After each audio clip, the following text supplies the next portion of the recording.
Վարձես այսօր 16 հուլիսի 5-շաբթի։ Հայաստանի և Միացյալ Նահանգների միջև TRIP նախագծի շուրջ ռազմավարական համագործակցության մասին շրջանակային համաձայնագիրը վավերացնելու գործընթացը մեկնարկում է։ Այս և մի շարք այլ կարևոր որոշումներ են հաստատվել կառավարության այսօրվա նիստում։ Կառավարությունը հաստատեց Հայաստանի և Միացյալ Նահանգների միջև TRIP-ի վավերացման գործընթացը, որոշումը կուղարկվի Սահմանադրական դատարան։ Միջազգային պայմանագրում Հայաստանի Սահմանադրությանը չհակասող դրույթներ արձանագրելու որոշման պարագայում սահմանված կարգով քննարկումը կտեղափոխվի խորհրդարան։ Անդրադառնալով բուն շրջանակային համաձայնագրին արտաքին գործերի նախարար Արարատ Միրզոյանը նշեց, որ TRIP զարգացման ընկերությունը կստանա հողօգտագործման, կառուցապատման իրավունք տարբեր գոտիներում, եւ այս իրավունքը կգործի նախնական 49 տարով։ Այս ժամկետում ընկերությունում բաժնեմասերը կբաշխվեն հետևյալ կերպ, Միացյալ Նահանգներին կպատկանի բաժնեմասերի 74%-ը եւ Հայաստանի Հանրապետությանը կպատկանի բաժնեմասերի 26%-ը եւ ահա այս նախնական ժամկետի 49 տարով լրանալուց հետո հնարավորություն կա կողմերի համաձայնությամբ երկարացնել համագործակցությունը եւ ժամկետը եւս 50 տարով եւ այս դեպքում արդեն երկարացման պարագայում կապահովվի, որ Հայաստանի Հանրապետությունը ունենա ընկերության բաժնեմասերի 49%։ Սա կլինի ժամկետի երկարացման համար Հայաստանի կողմից կատարվող միակ գործողությունը։ Հայաստանը որևէ այլ լրացուցիչ քայլ կամ ներդրումային պարտավորություն չի ստանձնում։ Արդեն տեխնիկական մանրամասներին անդրադառնալով Միրզոյանը արձանագրեց, որ TRIP զարգացման ընկերությունը կկարողանա Հայաստանի տարածքում տարբեր գոտիներում առանձին նախագծերի համար հիմնադրել հատուկ նշանակության ընկերություններ, ներգրավել այլ գործընկերների։ Այս համաձայնագիրը ամբողջովին ոչ միայն համահունչ է հանրահռչակված սկզբունքներին եւ արձանագրված, ամրագրված, ստորագրված սկզբունքներին, այլև բուն շրջանակային համաձայնագրում բազմիցս հղում է արվում եւ օգոստոսի 8-ի եւ հունվարի 13-ի փաստաթղթերին։ TRIP-ի հիմնադրմամբ փաստաթղթային գործընթացը ավարտելու համար առջևում դեռևս 2 փաստաթուղթ կա։ Բաժնետերերի միջև պայմանագիրը եւ արդեն TRIP զարգացման ընկերության կանոնադրությունը։ Հայաստանի Հանրապետությունը կրկին վերադառնալով նախորդիվ ասածից կպահպանի իր լիարժեք ինքնիշխանությունը եւ լիիրավ իրավազորությունը պետական սահմանի կառավարման, սահմանային վերահսկողության, մաքսային վարչարարության, Հայաստանի Հանրապետության տարածքում իրականացվող բոլոր մաքսային գործընթացների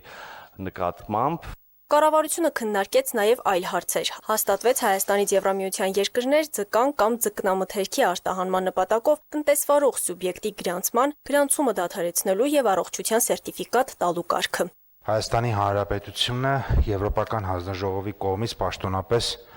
թույլտվություն է ստացել Եվրոպական միության երկրներ հայկական արտադրության սառեցված ձուկ եւ վերամշակված ձուկ, ինչպես նաև ձկնամթերք արտահանելու վերաբերյալ։ Եվրամիության երկրներ արտահանելու համար պարտադիր պայման է այդ երկրների առևտրի վերահսկման եւ փորձագիտական համակարգում գրանցված լինելը, Եվրամիության տեխնիկական կանոնագրքերին եւ չափանիշներին համապատասխանելը։ Համաձայն Եվրոպական միության օրենսդրության այդ համակարգում կազմակերպությունների գրանցումը պետք է իրականացվի տվյալ երկրի լիազոր մարմնի կողմից։ Մեր դեպքում որպես լիազոր մարմին սահմանել ենք սննդամթերքի անվտանգության տեսչական մարմինը։ Ուզում եմ նաև ուրախությամբ նշել, որ ներկայումս ԵՄ երկրներ արտահանելու նպատակով արդեն իսկ փաստացի 5 ընկերություն ցուցաբերել է հետաքրքրություն եւ սպասում է մեր որոշմանը։ Անցնելով արդեն թվային տվյալների մասով ստանդարտներին, կառավարությունը որոշեց, որ այսուհետ կսահմանվի պետական համակարգերում տվյալների մուտքագրման միասնական ստանդարտ։ Բարձր տեխնոլոգիական արդյունաբերության նախարարի առաջին տեղակալ Գևորգ Մանթաշյանը նախքան որոշման նախագիծը ներկայացնելը հիշեցրեց, որ երբ թվային համակարգը եւ թվային վերափոխման օրակարգը սկսեց գործել, խնդիրների հայտ եկան եւ անցած տարվա վերջին ընդունվեց հանրային տեղեկությունների մասին օրենքը, որի 20-րդ հոդվածը հստակ ձևակերպում է, թե ինչ ենթահամակարգեր էր պետք ստեղծել համակարգը աշխատեցնելու համար։ Այնտեղ 5 ենթահամակարգի մասին էր խոսքը գնում, տվյալների դասակարգման համակարգի, ազգային տարածական տվյալների ենթակառուցվածքի մասին, տեղեկատվական համակարգերի անվտանգային միջոցների համակարգերը, որը որ արդեն կառավարությունը եւ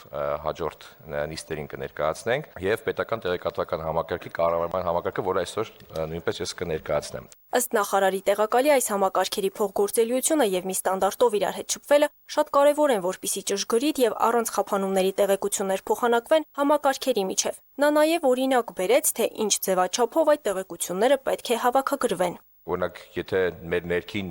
վարչատարածական միավորների մասին տեղեկություն լինի, բնակչության պետական ռեգիստրում իմ տեղեկությունները կարող են հասցեն գրածված լինի եւ միտեղ գրված լինի օրինակ քաղաք Երևան, միտեղ կարող է գրված լինի Երևան, միտեղ կարող է գրված լինի կարճ Երև եւ այլն։ Այս ձևակերպները որպեսի վերանան, մենք ստանդարտն ընդունել ենք եւ ֆիքսում ենք թե ինչ ձև պետք է լինի, որ բոլոր շտեմարաններում մի ձև լինի, որի կարողանան իրար հետ հասկանալ։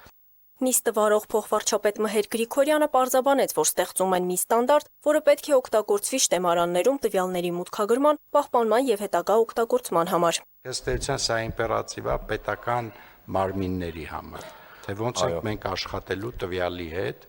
որպեսզի ապահովենք մեկ անգամ մեկ տվյալ եւ այլևս բոլոր համակարգերի այդ տվյալի գոյությունը, որպեսզի ամեն անգամ մարդկանց չասենք անձնագրի պատճենը բեր, ID քարտի պատճենը բեր եւ այլը։ Մարինե Դվոյան, Հորիզոն։ Արարատ ցեմենտը հանձնվել է Հայաստանի Հանրապետության կառավարմանը։ Ապօրինի ծագում ունեցող գույքի բռնագանձման վարույթի շրջանակում գլխավոր դատախազության միջնորդությունը բավարարվել է եւ հակակոռուպցիոն դատարանի որոշմամբ ընկերությունը հանձնվել է Հայաստանի Հանրապետության կառավարմանն ու պահպանմանը։ Որոշումն ընդունվել է ապօրինի ծագում ունեցող գույքի բռնագանձման գործի շրջանակում, որն հարուցվել է Գագիկ Ծառուկյանի եւ նրան փոխկապակցված անձանց դեմ։ Հիշեցնենք, որ նույն հայցով դատախազությունը պահանջում է հօգուտ Հայաստանի Հանրապետության բռնագանձել նաեւ 75 անշարժ գույք, 42 տրանսպորտային միջոց, 38 ընկերություններում մասնակցություն, ինչպես նաեւ շուրջ 106 միլիարդ դրամի ապօրինի ծագում ունեցող գույք եւ միջոցներ։ 5-րդ գիշերն է անընդմեջ Միացյալ Նահանգները հարվածել է Իրանի առափնյա ռազմական օբյեկտների եւ հրթիռային կայաններին, հայտնում է Reuters-ը, նշելով նաեւ Միացյալ Նահանգների դաշնակիցներին հասցված իրանական հարվածների մասին։ Միացյալ Նահանգները դեպի իրանական նավահանգիստ ուղևորվող դատարկ նավթատար է խոցել։ Լրատվամիջոցները հաղորդել են նավահանգստային Բանդար Աբբաս, Չաբահար, Ահվազ քաղաքներում պայթյունների մասին։ Իսլամական հեղափոխության պահապանների կորպուսն էլ հայտարարել է, որ տարածաշրջանի ամերիկյան օբյեկտներին է հարվածել, մանրամասնելով, որ Քուվեյթի Ալի Սալեմ ավիաբազայում ամերիկացի զինծառայողների է թիրախավորել։ Պենտագոնից արձագանք այս մասով դեռ չկա։ Ամերիկայի Միացյալ Նահանգների զինված ուժերը հայտարարել են, որ ավարտել են Իրանի դեմ հարվածների ևս մեկ ալիք։ ԱՄՆ-ի զինված ուժերը խոցել են Իրանի հրամանատարական կետերը, հակաօդային պաշտպանության համակարգերի տեղակայման վայրերը, հրթիռների եւ անօդաչու թռչող սարքերի դիրքերը, ինչպես նաեւ ափամերձ դիտակետերը, ասվում է ԱՄՆ կենտրոնական հրամանատարության X էջում հրապարակված հաղորդագրությունում։ Իրանի դեմ ԱՄՆ-ի հարվածների հետևանքով Ահվազի հիվանդանոցից տարհանվել է մոտ 211 մարդ։ Ավելի վաղ Իրանի առողջապահության նախարարության խոսնակը հայտարարել էր, որ Իրանի դեմ ԱՄՆ-ի վերջին հարվածների հետևանքով իրանական կողմում զոհերի թիվը հասել է 35-ի, ավելի քան 300 մարդ վիրավորվել է։ Այդ հարվածների հետևանքով Թեհրանում գործարկվել են հակաօդային պաշտպանության համակարգերը։ Իրանի խորհրդարանի խոսնակ Մոհամմադ Բաղեր Ղալիբաֆը հստորեն դատապարտել է իրանական կողմի հետ կնքված փոխըմբռնման հուշագրից ԱՄՆ-ի հրաժարվելը։ Մեր զինված ուժերը ինչպես միշտ լիովին ազատ են գործելու թշնամու ագրեսիային հակազդելու համար։ Իրանը Միացյալ Նահանգների դեմ մղում է կենսական եւ գոյաբանական պատերազմ։ Իրանի իսլամական հեղափոխության պահապանների կորպուսը նույնպես զգուշացրել է, որ շարունակելու է թիրախավորել տարածաշրջանում գտնվող ամերիկյան ռազմական օբյեկտները։ 2 մարդ է զոհվել, իսկ առնվազն 5 վիրավորվել, այդ թվում 1 երեխա Կիևի վրա ռուսական նոր հարձակումների հետևանքով, հայտնել են փրկարարները 5-շաբթի առավոտյան։ Ըստ իշխանությունների հարվածներ են հասցվել Կիևի Սվյատոշինսկի եւ Դարինսկի շրջաններին, որտեղ հրդեհներ են առաջացել պահեստներում։ Իր հերթին Ռուսաստանի պաշտպանության նախարարությունը հայտնել է Կիևի ռազմական օբյեկտներին հարվածելու մասին, որոնք զբաղվում են անօդաչու թռչող սարքերի արտադրությամբ եւ պահեստավորմամբ, ինչպես նաեւ Օդեսայի եւ Օդեսայի մարզի նահանգներին։ ԱՄՆ ներկայացուցիչների պալատի դեմոկրատների կեսից ավելին քվեարկել է Իսրայելին տրամադրվող 3.3 միլիարդ դոլարի օգնությունից զրկելու օգտին, հայտնում է Associated Press-ը։ Ավելի քան 100 դեմոկրատ կողմ է քվեարկել օտարերկրյա ռազմական օգնության գումարը կրճատելու փոփոխությանը։ Հանրապետականների մեծ մասը քվեարկել է Իսրայելին տրամադրվող օգնությունը պահպանելու օգտին։ Ներկայացուցիչների պալատի դեմոկրատ առաջնորդ Հաքիմ Ջեֆրիսը, որը հայտարարել է, որ դեմ է օգնությունը զրոյացնելուն ուղղված միջոցառմանը, նշել է, որ Իսրայելի եւ պաղեստինցի ժողովրդի բարության համար ամերիկյան քաղաքականությունը մերձավոր արևելքում պետք է փոխվի։ Անտառային հրդեհները խիստ վտանգավոր ծուխ են տարածում ԱՄՆ-ի միջին արևմուտքում եւ հյուսիս-արևմուտքում։ Հազարավոր մարդիկ տարհանվել են Մինեսոտայի անապատային տարածքներից։ Կանադայում եւս վիճակը լուրջ է։ Այստեղ ավելի քան 100 անտառային հրդեհ է բռնկվել։ Այսօր վտանգավոր օդի մասին նախազգուշացումներ են տարածվել Մինեսոտայից մինչև Տորոնտո եւ Նյու Յորք։ Մարդկանց խորհուրդ է տրվել մնալ տանը ծխից եւ ծայրահեղ շոկից խուսափելու համար։ Ալլա Ղալաչյան, Հորիզոն։ Ռուսաստանի եւ Ուկրաինայի միջև ռազմական գործողությունների ֆոնին Ուկրաինայի կառավարությունում վերադասավորումներ են։ Գերագույն ռադայի քվեարկության արդյունքում Ուկրաինայի վարչապետը ընտրվել Սերգեյ Կորեցկին, որը կփոխարինի Յուրի Սվիրիդենկոյին։ Պաշտպանության նախարար Միխայիլ Ֆյոդորովն ազատվել է աշխատանքից։ Ըստ տեղեկությունների նրան կարող է փոխարինել ներքին գործերի նախարար Իգոր Կլիմենկոն։ Նախարարների մեծ մասը կպահպանեն պաշտոնները։ Ֆյոդորովի ազատման դեմ Ուկրաինայի մի շարք քաղաքներում ցույցեր են։ Ֆյոդորովը հայտարարությամբ է հանդես եկել հայտնելով Ուկրաինայի զինված ուժերի գլխավոր հրամանատար Ալեքսանդր Սիկորսկոյի տարաձայնությունների մասին։ Նրա խոսքով վերջինս պատրաստ չէ խոսել խնդիրների մասին եւ Ռուսաստանին հաղթելու մասին մտածելու փոխարեն խարդավանքներ է հյուսում։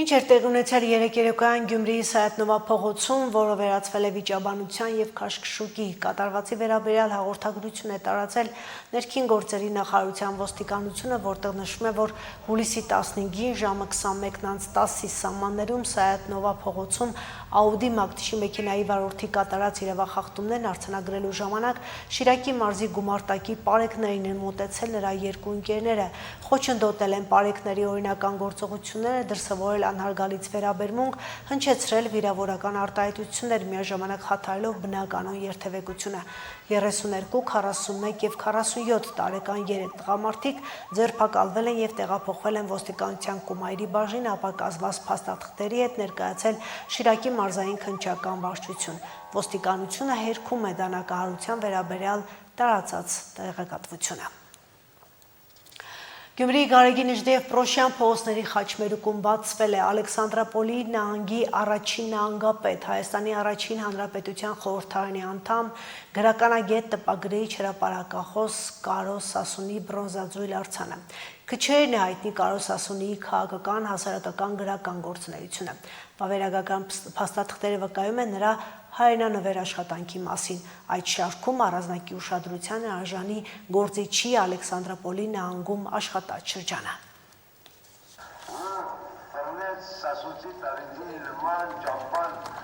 Գյումրեցիներին մինչ այժմ անծանոթ, բայց իր կյանքի ու գործունեության նշանակալի դրվագներով հայտնի հասարակական քաղաքական գործիչ, մտավորական Կարո Սասունիի մասին եղած աշխատությունները վկայում են նրա հայրենանվեր գործունեության մասին։ Իսկական անունը Հովհաննես, ազգանունը Տերմինասյան։ Իր քաղաքական գործունեությունը սկսել է հայ հեղափոխական դաշնակցությունում։ Առաջին համաշխարհային պատերազմի ժամանակ եղել է հայկական կամավորական շարժման ակտիվ մասնակից։ 20 տարուց ավելի ազգային ազատագրական պայքարի մեջ եղած, պետական շինարարությանը մասնակցած, կռիվներին մասնակցած եւ մնացած կյանքը սփյուռքահայությանը, Սփյուռքում հայության փրկությանը նվիրած անձի մասին է խոսքը։ Կարո Սասունին 1918-ից 20 թվականներին Հայաստանի առաջին հանրապետության ընթացքում պատասխանատու պետական պաշտոններ է զբաղեցրել։ 1920 թվականին նշանակվել է Ալեքսանդրապոլի նահանգապետ։ Ալեկպոլում շատ կարճ է եղել նրա գործունեությունը։ Քիչ տեղեկություններ կան պահպանված առաջին նահանգապետ աշխատած տարիների մասին, բայց նրան բնորոշում են որպես համարձակ սկզբունքային գործիչ։ Ցավոք իր հուշերում մեջ այդքան չի խորանում իր Շիրակի հատվածի իր գործունեության մասին։ Խոսքեր կան, որ օրինակ համար գսեն, որ քաղաքականներ որ գային, որ թրքերեն կխոսեին կամ այդպես կան ինքը իրենց կփարգանար եւ գուղեր իրենց որպեսզի ավելի հայախոս լինեն եւ պատկանելություն ունենան աս երկրին հետ։ Հայաստանում խորհրդային իշխանության հաստատումից հետո նա հրաժարվել է բարձր պաշտոններից։ Բնակության է տեղափոխվել արտասահման, բայց շարունակել է քաղաքական հրապարակախոսական գործունեությունը։ Իրեն առաջարկեցին դարբեր նախարարություններ, ինքը չէր ուզեր, ինքը գուզեր ավելի ժողովրդին հետ աշխատել եւ ի վերջո իրեն նշանակեցին մարզպետ կամ Ալեքսանդրապոլի նահանգապետ։ Բայց ինքը գիծված էր իբրև խիստ եւ վճռական։ Դե իր անցած ուղին բոլորս գիտենք, ֆեդերալական շարժումներն սկսյալ ցեղասպանություն են, իր գինը շատ մեծ գործունեություն դարած է այստեղ, թե Թիֆլիսում է, թե Գյումրիում, գիտեք այն ժամը որպերով որպանոցներ գային եւ ինքը իր ժամանակը դրան էր տրամադրած։ Ալեքսանդրապոլում ունեցած կարճատև, բայց կարևոր գործունեության գնահատականն է Գյումրիում Կարո Սասունիի բրոնզաձույլ արձանի տեղադրումը։ Բարերարի Իվան Արթաջյանը Կարո Սասունիի ընտանիքի լավագույն բարեկամն է։ Իր նախաձեռնությունն ու ցանկությունն է եղել այստեղ Գյումրիում տեսնել հասարակական քաղաքական գործիչի արձանը։ Իսկ հանդակագործի աշխատանքն այսքան իրական ու խոսուն չէր լինի, եթե ուսումնասիրած չլիներ Կարո Սասունիի կերպարը, անցած ճանապարհը։ Կարո Սասունին ուսումնասիրել այդքան հեշտ բան չի, եւ եթե նկատեցիք ինքը իր գործունեությամբ, իր ամբողջ կյանքով այնպիսի գործունեություն ծավալել հայրենանվեր, որը հակ այլախոսել եւ ներկայացնել։ Օրինակ այդ շարֆի արկայությունը, ես դրանով որ ծփում է այդ քայլքի ժամանակ դա խորհրդանշում է Կարո Սասունու ազատատենչ լինելու մասին։ Գարեգին Նժդե Պրոշյան փողոցների հատման կետում բրոնզաձույլ արձանը տեղադրելու որոշմանը հանգել են երկար քննարկումների արդյունքում։ Աշխատանքների ամբողջական ավարտի ու տարածքի ընտրության համար քաղաքապետարանից պահանջվեց մոտ 4 տարի։ Մարինե Տերբինյան, Արարատ Ծատուրյան, Հորիզոն։ Այժմ լրացուցիչ եւս սպառված է, հետևեք նորություններին մեր հաջորդ եթերներում։ Բաժանորդագրվեք Շանթ Գյումրի YouTube անալիքին, սեղմեք հավանելու կոճակը եւ միացրեք զանգակը ամենօրյա հավաստի օպերատիվ լրատվությանը ծանոթանալու համար։